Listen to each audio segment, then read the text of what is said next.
చాలామంది ఏమనుకుంటున్నారంటే క్రీస్తు కొరకు జీవించడం అంటే క్రీస్తు కొరకు పని చేయడం అనుకుంటున్నారు. మనం పనులమే కాదు, గుర్తుపెట్టుకోండి. క్రీస్తు కొరకు జీవించడం అంటే క్రీస్తు పని చేయడం అంటే మనం పనులుగా పిలవలేదు, ఆయన పనివారిగా ఉండడానికి కాదు పిలుస్తా. మనం పిలుస్తుంది అని చెప్పిన ఆయన పిల్లలుగా ఉండడానికి మనం పిలిచాడు. చాలా గొప్ప స్థాయి అది.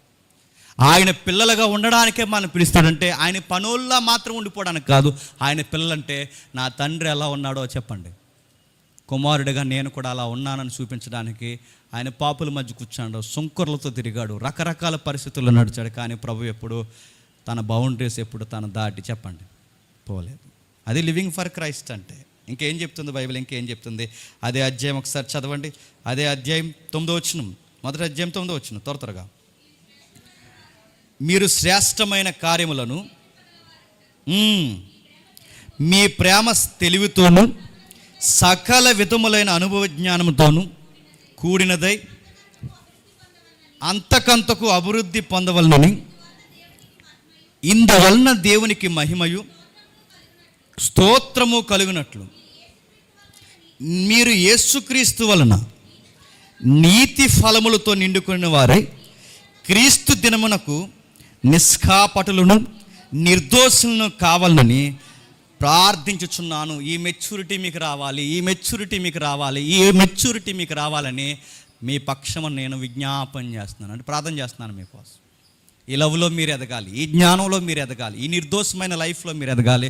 ఒక రోజుకి మిమ్మల్ని చూస్తే పరలోకమందున్న దేవుడు అనుకోవాలి, నాకు మహిమను తెచ్చే నా కుమారుడైన క్రీస్తులాగా వీళ్ళు జీవిస్తున్నారని నీ కొరకు నా కొరకు ఆయన మాట్లాడుకోవాలి. సున్నితమైన మాట ఏంటంటే, మన వలన దేవునికి మహిమ పోతాదా అంటే థియలాజికల్గా మాట్లాడుకుంటే పోదు, కానీ ఇక్కడ ఉన్న రెఫరెన్స్ని బేస్ చేసుకుని మాట్లాడుకుంటే ఎస్, కొన్ని జానర్స్లో మన వలన దేవునికి ఏమవుతుంది చెప్పండి, మహిమ పోతుంది. అలా ఎలా అంటే ఒక ఉదాహరణ చెప్తాను. బూతులు మాట్లాడడం ఫ్యాషనా కాదు ఈ సొసైటీలో చెప్పండి. తొక్క, తోలు, ఎక్సెట్రా ఎక్సెట్రా ఎంత ఎంత డిగ్నిటీగా మాట్లాడతారు అవి మాట్లాడుతున్నప్పుడు. ఆ పురాణం పచ్చి బూతులు అంటే ఎంత బోల్డ్గా మాట్లాడితే అంత గొప్ప కదా చెప్పండి. ఈరోజు ఈ మధ్యకాలంలో రాంగ్ జనరేషన్ ఏంటి చెప్పండి, ఆడపిల్లలు కూడా తొక్కదోలు అంటున్నారు, చూసారా? అదో గొప్ప అంటే ఆడపిల్లలు కూడా కొంతమంది మొగోళ్ళలాగా యాక్టింగ్ చేయడం అదో గొప్ప, మొగోళ్ళు ఏమో ఆడవాళ్ళు వేసుకోవడం ఇదో గొప్ప. ఇదో గొప్పలో వచ్చినాయి లేదు చెప్పండి. బూతులు మాట్లాడడం గొప్ప కదా. ఒకరోజు మనం చర్చికి వెళ్తామని తెలుసు, మన కాలేజెస్లో తెలుసు, మన ఉద్యోగ పరిస్థితుల్లో తెలుసు, మనం జీవిస్తున్న సొసైటీలో మన చర్చికి వెళ్తామని తెలుసు, బాగా క్రీస్తు కొరకు నువ్వు ఆశపడతావని తెలుసు. నువ్వు సడన్గా ఒక బూతు మాట్లాడు, లెగిస్తే నిద్రపోయే వరకు బూతులు మాట్లాడేవాడు నీవు బూతు మాట్లాడితే నీకు లుక్ ఇస్తాడు. ఏమని, నువ్వు మాట్లాడుతున్నావేంట్రా జేమ్స్ అంటాడు.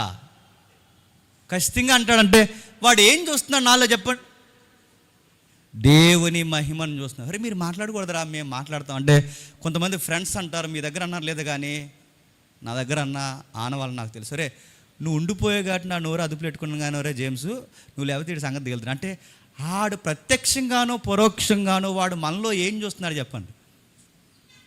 వీడి దగ్గర బూతులు మాట్లాడకూడదు, వీడు బూతులు మాట్లాడకూడదు, నేను మాట్లాడకూడదు, ఆడు నా దగ్గర మాట్లాడకూడదు. ఆ ఆన్సర్ వాడికి వెళ్తుందా లేదా? వాడు బూతులు మాట్లాడుతుంటే మనం పక్కపక్క నవ్వుతున్నాం అనుకో, నీ ఎదవ నవ్వే చెప్తుంది నువ్వు బూతులను ఎంజాయ్ చేస్తున్నావని. నువ్వు దేవుడికి ఇంకేం మహిమ తెచ్చినట్టు, అరే ఇలా మాట్లాడితే కష్టం అని ఉన్నా నువ్వు చెప్తున్నావా? నువ్వు కూడా పనికి మాల బూతులు మాట్లాడుతుంటే నవ్వుతున్నావా? ఎలా నవ్వుతున్నావు? నీ నవ్వే చెప్తుంది నీ లైఫ్ ఏంటో, నువ్వు వినే వినికిడే చెప్తుంది నీ లైఫ్ ఏంటో. అసలు నువ్వు ఎలాంటివి ఇష్టపడుతుందో అదే చెప్తుంది నీ లైఫ్.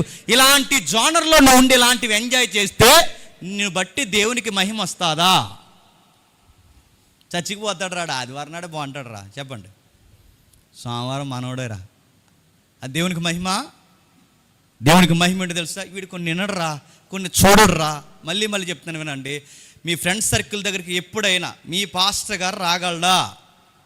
నేను రాగలనా? మీ ఫ్రెండ్స్ ఎవరు నాకు తెలుసా?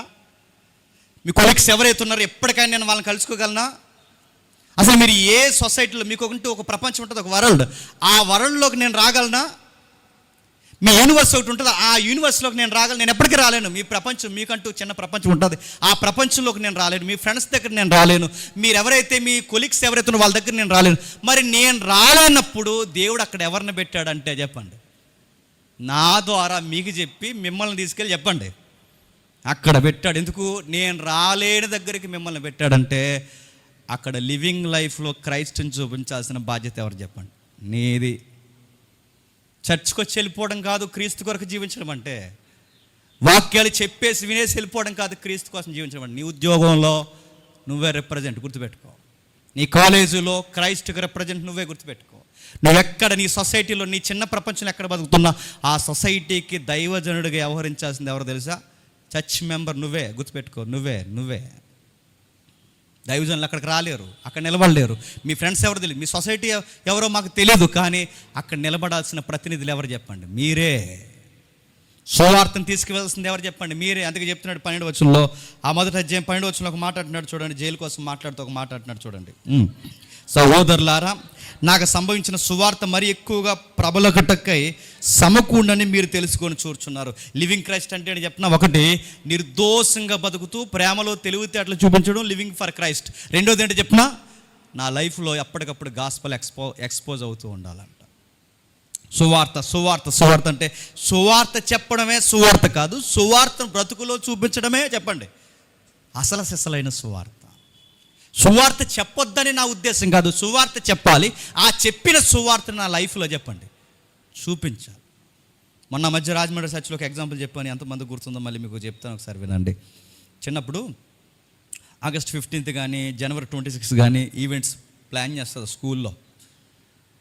ఆ ప్లాన్ చేసినప్పుడు ఈవెంట్స్ ఎవరు పెడతారు కదా, కల్చరల్ ప్రోగ్రామ్స్ అవి పెట్టినప్పుడు పాటలు పాడండి, ఆటలాడండి, రింగ్ ఆట, అది ఇది సింగే సాంగ్ ఏదో పెడతారు కదా. ఆ పెట్టినప్పుడు క్రైస్తవ పిల్లను కూడా పిలిచేవారు. ఒక పిల్లని బాగా పాటలు పాడుతుందని మేము కింద నుంచి అరిసేవాళ్ళు. ఈ అమ్మాయి పాటలు బాగా పాడుతుంది, ఈ అమ్మాయి ఎందుకంటే చర్చిలో బాగా పాటలు పాడుతుంది. అమ్మాయి పాటలు పాడుతుంది పిలిస్తే ఆ అమ్మాయి వెళ్ళి ఏం పాటలు పాడదు తెలుసా? జీజస్ సాంగ్స్ పాడింది. పాటలు పాడమన్నారు కదని జీడిపిక్కలు అని పాడింది అనుకోండి, ఒకటే పిక్క. ఇప్పుడు ఆమె అక్కడ నిలబడి ఏ పాట పాడుతుంది చెప్పండి? క్రీస్తు పాట పాడుతున్నప్పుడు బ్రాహ్మణ టీచర్ అక్కడ, ఆ రోజు నాకు తెలుసు మా బోర్డు స్కూల్లో బ్రాహ్మణ టీచర్స్ కొంతమంది ఉన్నారు. ఎంత బాగా పాడుతున్నావే నువ్వు అనేవారు. చివరికి ఆ పాటలే పాడింది, జెండా ఎగరేసే వరకు ఆ పాటలే పాడింది. ఆ పాటకే అమ్మాయికి ప్రైజ్ వచ్చింది. ఇప్పుడు చెప్పండి, అందరు సినిమా పాటలు పాడుతున్నారని ఈ పిల్ల కూడా సినిమా పాటే పాడింది అనుకోండి, క్రైస్ట్ కొరకు జీవిస్తుంది అక్కడ స్కూల్లో. అందరూ తైతెక్కలాడుతున్నారని ఈ పిల్ల కూడా అక్కడ తైతెక్కలాడుతుంది అనుకోండి, క్రీస్తు కొరకే జీవిస్తుంది అక్కడ. లివింగ్ ఫర్ క్రైస్ట్ అంటే చెప్పిన నీ ఆట, నీ పాట, నీ మాట, నీ చదువు, నీ ఉద్యోగం, నీ మ్యారేజ్ లైఫ్, ప్రతి దాంట్లో ఒకరు ముడిపడి ఉండాలి. ఆయన పేరు నీ కథానాయకుడు, ఆయన పేరు నజరేయుడు అయిన యేసుడు. ఆ కథానాయకుడితో నీ లైఫ్ ముడిపడి ఉంది. నువ్వు ఏ డిసిషన్ తీసుకున్నా, ఏ మాట మాట్లాడినా, ఎలాంటి పనులు చేసినా ఆయనతో. ఎందుకంటే ఈ సొసైటీకి వెలిగే రేగ్గా నన్ను పెట్టాడు కనుక. అందుకంటున్నాడు, నేను లోపలున్నా సువార్త చేస్తాను, నేను బయట ఉన్నా సువార్త చేస్తాను, నేను ఎక్కడున్నా సువార్త చేస్తాను. ఒక మాటలో చెప్పాలంటే కష్టమైన నష్టమైన క్రీస్తును చూపిస్తూనే చెప్పండి బతుకుతాను. అంటే మన లైఫ్లో లివింగ్ ఫర్ క్రైస్ట్ అంటే రెండోది ఏంటి చెప్పిన, సువార్త కనబడాలంట. కనబడుతుందా? కనబడదు. మరి ఏం కనబడుతుంది? నువ్వు చర్చికి వెళ్తావా అంటున్నారు మనల్ని. ఎప్పుడు చర్చికి వెళ్తే ఇలా ఉన్నాయట అని దాని అర్థం ఏంటి? కొంతమందికి ఒకప్పుడు చర్చికి వెళ్ళేవారిని చర్చికి వెళ్తున్నారని చెప్పక్కర్లేకుండానే వాళ్ళు చర్చి మెంబర్స్ అని తెలిసిపోయేది. ఇప్పుడు నేను చర్చికి వెళ్తాను రా బాబు అన్న మనల్ని నమ్ముతున్నారా? చర్చికి వెళ్తే ఇలా ఉన్నాయటరా అంటున్నారు లేదా? అందుకని అడుగుతున్నాను, నువ్వు క్రీస్తుని చూపించాలి. నీ బ్రతుకులో ఖచ్చితంగా సువార్త చూపించాలి. మూడోది చెప్తున్నాడు, ప్రభు అయిన యేసుక్రీస్తు వారి కొరకు జీవిస్తున్నప్పుడట, ఈ మాట నన్ను చాలా ఏడిపించిన మాట ఇది, మన సెల్ఫ్ చచ్చిపోవాలంట. ఎందుకు సెల్ఫ్ చచ్చిపోవాలంటే ఆ 2వ అధ్యాయంలో రాస్తూ ఒక మంచి మాట అంటున్నాడు చూడండి. 2వ అధ్యాయం 19వ వచనంలో, జాగ్రత్తగా ముగిద్దాం. 2వ అధ్యాయం 19వ వచనంలో, నేను మీ క్షేమము తెలుసుకుని ధైర్యము తెచ్చుకునే నిమిత్తము తిమోతిని శీఘ్రముగా మీ వద్దకు పంపుటకు ప్రభు అయిన యేసుక్రీస్తునందు నిరీక్షించుచున్నాను. మీ క్షేమ విషయమై నిజముగా చింతించువాడు అతని వంటి వారు ఎవడను లేడు. లివింగ్ ఫర్ క్రైస్ట్ అంటే ఏంటి చెప్పనా? ముగ్గురిని చూపిస్తున్నాడు ఈ పత్రికలో. లివింగ్ ఫర్ క్రైస్ట్ అంటే ముగ్గురిని చూపిస్తున్నారు. 1 అపోస్తలుడైన పౌలు, 2 తిమోతి, 3 ఎపఫ్రొదితు. ఈ ముగ్గురిని చూపిస్తే ఏమంటున్నాడంటే క్రీస్తు కొరకు బ్రతకడం అంటే, ఒకటి ప్రేమలో తెలివితేటలు చూపిస్తూ బౌండరీస్ దాటిపోకుండా బతకడం లివింగ్ ఫర్ క్రైస్ట్. రెండవది లివింగ్ ఫర్ క్రైస్ట్ అంటే నేను ఎక్కడున్నా నా బ్రతుకులో సువార్తను కనపరచడం లివింగ్ ఫర్ క్రైస్ట్. మూడోది ఏంటి తెలుసా? లివింగ్ ఫర్ క్రైస్ట్ అంటే నా కొరకు నేను జీవించకుండా ఇతరుల కొరకు జీవించడం లివింగ్ ఫర్ క్రైస్ట్. తిమోతి ఉన్నాడు, అక్కడ రాస్తున్నారు చూడండి. తిమోతి ఉన్నాడు, అందరూ తమ సొంత కార్యములే చూసుకొనుచున్నారు కానీ యేసుక్రీస్తు కార్యములు చూడరు. అతని యోగ్యత మీరు ఎరుగుదురు. తండ్రికి కుమారుడు ఎలాగూ సేవ చేయనో అలాగే అతడు నాతో కూడా సువార్త వ్యాపకము నిమిత్తము సేవ చేసిన. అంటే ఏంటి? తిమోతికుండే గొప్ప గుణం ఏంటో తెలుసా? తన కొరకు తను జీవించడం, మీ కొరకు జీవిస్తాడు. ఎపఫ్రొదితు తన కొరకు తను బతకడు, సంఘమా మీ కొరకు బతుకుతున్నాడు. క్రీస్తు కార్యాలు ఎలా జరగాలని బతుకుతున్నాడు. క్రీస్తు కార్యాలంటే సువార్త చెప్పడం కాదు, సుమా గుర్తుపెట్టుకోండి. క్రీస్తు కార్యాలంటే ఇతరుల అవసరాలని, నష్టం కష్టం వచ్చినా సేదు బాధకాలని మీదేసుకోవడం లివింగ్ ఫర్ క్రైస్ట్ అంటే. నీకు ఎందుకురా అవన్నీ అంటారు. నేను చెప్పాల్సిన ఆన్సరు, నాకు కాకపోతే ఇంకెవరికి రా అని చెప్పాలి. మీరు ప్రభు అయిన యేసుక్రీస్తు వారి యొక్క జీవితాన్ని మీరు ఎప్పుడైనా అబ్జర్వ్ చేయండి. వాళ్ళ ఇంట్లో ఎవరో చనిపోతే ఈయన కన్నీళ్ళు పెట్టుకోవడం ఏంటంటే ఆయనకు అవసరమా? ఎవరింట్లోనో పెళ్లి విషయంలో చిన్న గలిబిలి జరిగి వాళ్ళకి ద్రాక్షరసం అందకపోతే ఆ పెళ్లి గౌరవం పోతుందంటే ఆ అగౌరవాన్ని ఈయన మీదేసుకోవడం ఈయనకు అవసరమా? ఎవరో కుష్ఠరోగులు రోడ్డు మీద పోతుంటే ఆ కుష్ఠరోగులు చేతులు పట్టుకొని మీరు శుద్ధులు ఒకటి నాకు ఇష్టమని వాళ్ళు ఏడుస్తుంటే దావీదు కుమారుడా మమ్మల్ని రక్షించవయ్య అంటే, ఎస్ నేను దావీదు కుమారుడినే, మరో పక్షాన మిమ్మల్ని రక్షించే ప్రభువును కూడా అని వాళ్ళ చేతులు పట్టుకోవడం ఈయనకు అవసరమా? లివింగ్ ఫర్ క్రైస్ట్ అంటే చెప్తున్నా, నీ కోసం, నీ కుటుంబం కోసం, నీ సెల్ఫ్ కోసం బతకడం కాదు. లివింగ్ ఫర్ క్రైస్ట్ అంటే ఇతరుల యొక్క బాధ సాధకాలు కూడా మీదేసుకొని ముఖం మీద ఉమ్మేయించుకోవడమే చెప్పండి లివింగ్ ఫర్ క్రైస్ట్ అంటే. మనం చెప్తారు బోర్డు సలహాలు, నీకు ఎందుకురా అంటే నువ్వు చెప్పు, నీకెందుకురా అంటే మరి నాకు కాకపోతే ఇంకెవరికరా అని చెప్పు. ఎవరు పట్టించుకుంటారు? ఎవరు చూస్తారు? ఎవరు మాట్లాడతారు? ఇతరుల యొక్క బాధ సాధకాలు చూడకపోతే మరి ఎవరు చూస్తారు? సంఘానికి వచ్చి సువార్త చెప్పి సువార్త కార్యక్రమంలో పాల్గొని బరకాల మడతెట్టి ఇక్కడ బాక్స్ చేద్ది, ఇది కాదండి లైఫ్. అది ఓకే చేయండి కాదంటలేదు, కానీ ఇది మాత్రమే లైఫ్ కాదు. బామలు ఉన్నారు, పెద్దమ్మలు ఉన్నారు, వయసుకు వచ్చిన చెల్లెళ్ళు ఉన్నారు, కుటుంబాలు ఉన్నారు, కష్టాలు ఉన్నారు, చెప్పుకోలేని వ్యాధులు ఉన్న వాళ్ళు ఉన్నారు. వీళ్ళందరూ బాధలు నీవు కాదా? నువ్వు పట్టించుకోవా? నీకు సంబంధం లేదా? నువ్వేది మీదేసుకోవా? నీకు ఏది అవసరం లేదా అని అడుగుతున్నాను. నీళ్ళు మీ ఇంట్లోనే ఒక బామ ఉందనుకోండి, దానికి మందులు లేక చచ్చిపోతుంది అనుకో, నీ బామ కోసం నువ్వు పరిగెట్టవా మెడికల్ షాప్కి? అదే బామ కోసం ఉన్న ఆతృత నీకు ఎక్కడెందుకు ఉండదు?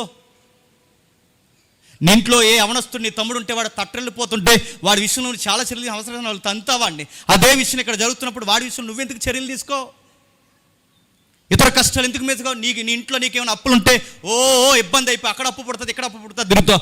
ఇదే కుటుంబాలు అప్పుల్లో కూరుకుపోయి చచ్చిపోయే జోనర్లోకి వెళ్ళిపోయారు, బౌండరీస్లో దాటిపోయారు, ఇక చచ్చిపోదని డిసైడ్ అయిపోయినప్పుడు అవి నువ్వెందుకు మీదేసుకోవు? సంఘం మేము ఉన్నాం కదా అని. తిమోతి అన్నాడట, తిమోతి బతుకుతుంది ఎవరి కోసం తెలుసా? తిమోతి కోసం కాదు. తిమోతి బతుకుతుంది ఎవరి కోసం తెలుసా? తిమోతి ఫ్యామిలీ కోసం కాదు. తిమోతి బతుకుతుంది ఎవరి కోసం తెలుసా? తిమోతి మీకోసమే బతుకుతున్నారు. తిమోతి కోసం పౌలు గారు చెబుతూ అంటాడు, తిమోతి కోసం చెబుతూ, నా కోసం నువ్వు ఆలోచించినంతగా తిమోతి ఇంకెవ్వరు ఆలోచించలేదు తిమోతి అంటాడు. ఎంత మంచి మాట అండి. తిమోతి కోసం తిమోతి కూడా ఆలోచించుకోలేదట, కానీ తిమోతి ఎవరి కోసం ఎక్కువ ఆలోచించాడు చెప్పండి? మీరు ఉండాలి సార్, పౌలు గారు మీరు ఉండాలి సార్, మీరు ఉండాలి సార్, మీరుంటే ఈ సంఘానికి చాలా మేలుకరమైన విషయాలు మీరు ఉండాలని తిమోతి చాలా తీవ్రంగా ఆలోచించేవాడు.